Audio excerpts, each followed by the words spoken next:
اعوذ باللہ من الشیطان الرجیم بسم اللہ الرحمن الرحیم۔ آج کے اس جلسے کے کنوینر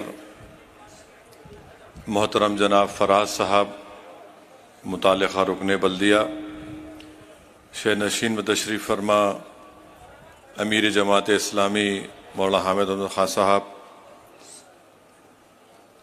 مولانا حسان فاروقی صاحب، مولانا خضر پاشا صاحب، مولانا علی مصطفیٰ قادری صاحب،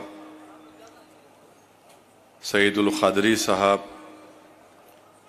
مجلس اتحاد المسلمین کے معزز اراکین، صدور و معتمدین اراکین بلدیہ، معزز حاضرین کرام، بزرگان ملت، السلام علیکم ورحمۃ اللہ وبرکاتہ۔ عزیزان ملت، آج کا یہ جلسہ اس لیے نہیں رکھا گیا کہ ہم کسی سے اپنی وفاداری کا سرٹیفکیٹ حاصل کرنا چاہتے ہیں۔ یہ جلسہ اس لیے منعقد کیا گیا ہے کہ ہم ہمارے بزرگوں کی محنت اور قربانیوں کا جشن منائیں۔ یہ جلسہ اس لیے منعقد کیا گیا ہے کہ جو ہمارے وطن عزیز میں جاہل لوگ ہیں، جن کے دل و دماغ میں مسلمانوں کے تعلق سے نفرت بھری ہے، ہم ان کو ایک آئینہ دکھانا چاہتے تھے اور یہ بتانا چاہ رہے ہیں کہ اس ملک کی آزادی کی لڑائی میں مسلمانوں کا کیا کردار رہا۔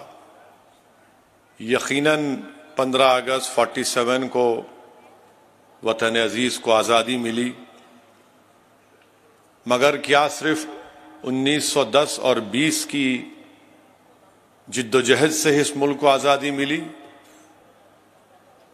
تو اس کے لیے تاریخ کو دیکھنا پڑے گا۔ ابھی آپ نے معزز علماء کرام کے بصیرت افروز خطابات کو سنا۔ 47 میں ملک آزاد ہوا تو سن 57 میں جنگ آزادی ہوئی۔ 1857 سے پہلے 1757 میں بھی ایک جنگ ہوئی تھی، پلاسی کی جنگ، سراج الدولہ کی جنگ۔ اس سے پہلے، اس کے بعد 1764 میں جنگ بکسر ہوئی، اور پھر 1774 میں روہیلا کی جنگ ہوئی۔ 1799 میں ٹیپو سلطان کی شہادت ہوئی۔ تو 1799، 1774، 1764، 1757، 1857، پھر 1947۔ کیونکہ جو قربانی ٹیپو سلطان نے دی، اس سے لوگوں کو ایک حوصلہ ملا۔ روہیلا کی جنگ ہوئی، اس سے ایک حوصلہ ملا۔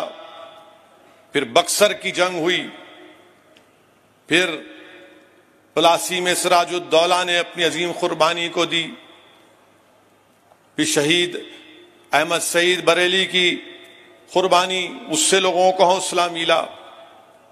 تو 47 میں ہم کو آزادی ملی۔ تو اگر ہم یہ کہیں گے کہ نہیں، صرف 1920 سے ہی ہم دیکھیں گے ملک کی آزادی کی جدوجہد ہوئی، ہمارے عظیم مجاہدین نے قربانی دی، یقیناً انہوں نے قربانی دی، اس کے کوئی انکار نہیں کر سکتا، مگر کیا ہم بھول جائیں گے سراج الدولہ کی قربانی کو؟ کیا ہم بھول جائیں گے بکسر کی جنگ میں جو لوگ شہید ہوئے؟ کیا ہم بھول جائیں گے روہیلا کی جو جنگ ہوئی تھی؟ میرے عزیز دوستوں اور بزرگوں، اسی لیے ہم تمام کو یہ یاد رکھنا ضروری ہے۔ دوسری بات یہ ہے کہ ابھی ہم نے سنا کہ علامہ فضل خیر آبادی کی قربانی۔ حیدرآباد میں مکہ مسجد کے امام تھے مولوی علاؤ الدین رحمۃ اللہ علیہ۔ چیما خان کو اورنگ آباد سے پکڑ کر انگریزوں نے لایا تھا، کیونکہ چیما خان نے کہا کہ میں انگریزوں کا ساتھ نہیں دوں گا۔ اس کے خلاف مولوی علاء الدین رحمۃ اللہ علیہ مکہ مسجد میں جہاد کے اوپر خطبہ دیا، اور وہاں سے جلوس نکلا ترے باز خان کے ساتھ، جو موجودہ وومنس کالج ہے، ریزیڈنسی انگریزوں کی ریزیڈنسی تھی، وہاں پر ایک بہترین احتجاج ہوا، گولیاں چلیں، مولوی اسماعیل رحمۃ اللہ علیہ زخمی ہوئے، گرفتار کر کے مولوی علاء الدین کو کالا پانی لے کر گئے۔ تو پہلا کالا پانی انڈمان میں جو شخص گیا وہ حیدرآبادی تھا۔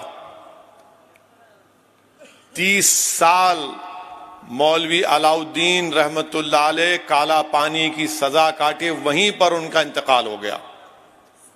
ترے باز خان کو جب کالا پانی لے کر جا رہے تھے تو ترے باز خان بھاگ گئے نکل کے، تو توپران کے پاس ترے باز خان کو انگریزوں نے پکڑ کر، سالار جنگ کا بہت بڑا رول رہا ترے باز خان کی گرفتاری میں، اور ان کو گولی مار کر ریزیڈنسی کے سامنے کئی دن تک لاش کو لٹکا دیا گیا تھا۔ تو اسی لیے حیدرآباد میں بولتے بڑا ترم خواہ بن رہا۔ ہاں، ہم بڑے ترم خان ہیں۔